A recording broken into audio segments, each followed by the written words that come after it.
inayumba yumba, bahari inazidi kuchafuka, mawimbi sasa ni makali, chombo kinazidi kusukasuka.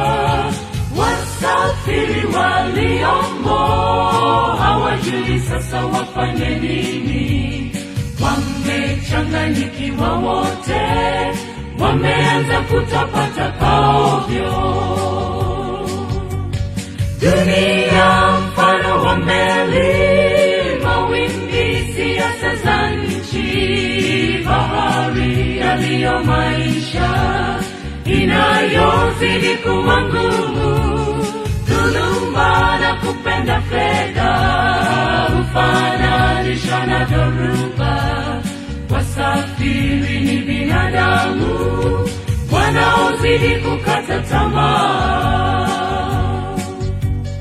Heri wao wasafiri wanaojisalimisha kwa Yesu, hata kama meli iumbe na kusukwasukwa hapa na pale, japo dhoruba ivume na bahari ichafuke vibaya, Yesu nahodha wa hakika tawaokoa toka hatarini.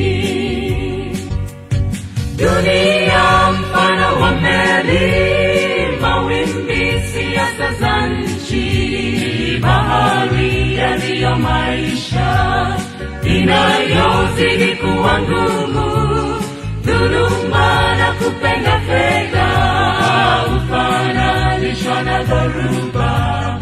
Wasafiri ni binadamu wanaozidi kukata tamaa.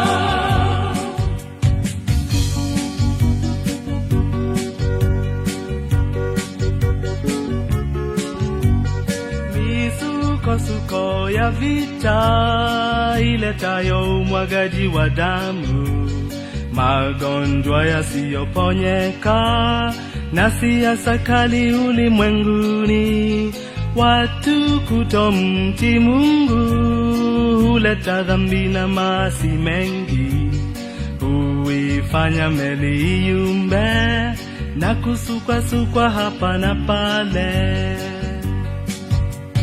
Watakatifu wa Mungu wanapona meli ikiumba, huyainua macho juu, wakijua wokovu karibu. Oleni wasafiri wajifanyao kuwa wajuaji, siku meli itakapozama watapoteza maisha milele. Dunia mfano wa meli, mawimbi siasa za nchi, bahari yaliyo maisha inayozidi kuwa ngumu, dhuluma na kupenda fedha hufananishwa na dhoruba.